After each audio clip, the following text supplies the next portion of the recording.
Hi guys, how are you today? Hope everyone is keeping in good health. I'm going to make for you this wonderful, delicious, yummy chive flatbread. So I was in the supermarket and they have some gorgeous looking chives.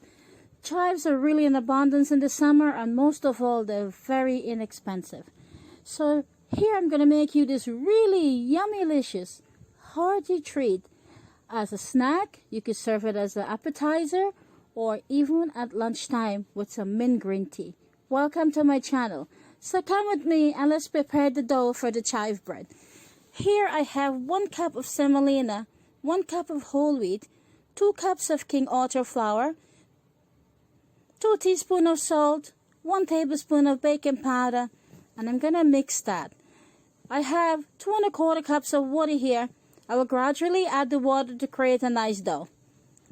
Now, when using whole wheat or semolina, always it takes a little more water when mixing the dough for the bread. And I add about 2 to 3 tablespoons of olive oil about now to soften the dough. So I'm going to keep mixing that. So I already have one prepared. So I'm going to show it to you. Here. See, when you touch it, it's a little sticky, but yet not sticking to your hands. You know, it's a little soft. So you mix it to that consistency. So that's the dough right there. We're finished. And this bread is really quick. It doesn't require any rising time. In about 5 minutes, relaxing the dough and push it out, and you're ready to go. So I have the bunch of chive washed and chopped up into small, tiny pieces, sliced, you know, thin slices. You can cut it smaller than that if you like. I have a teaspoon of salt, a tablespoon of black pepper, and a tablespoon of garlic powder. And then I'm going to add a bit of heat to it, some hot pepper flakes. This step is optional. And we'll mix it up together.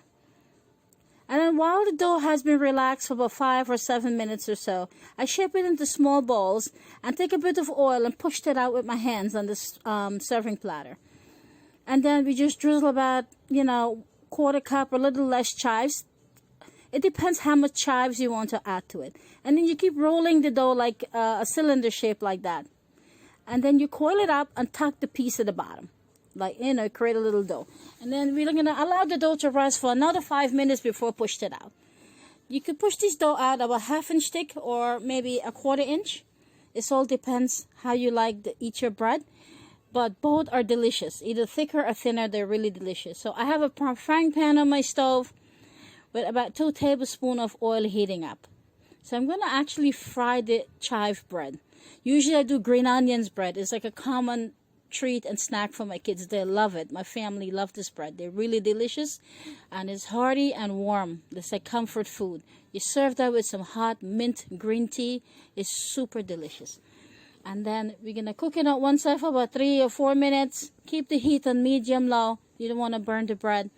And as it cooks slowly, it poofs up and it gets thicker. It'll become close to like 1 inch thick from the 1/2 inch. Okay, the baking powder does some job on the salt. And there you push them a little bit, not too much, so you can keep frying the dough. And it tastes a little like fried dumpling, like pot sticker. It's super delicious. So take a look at this. Really awesome. I couldn't have a picture at the end because the kids keep taking it and eating it. My family loves it. So I'm happy that I took one ahead of time. And this is the one that pushed out 1/4 inch thick.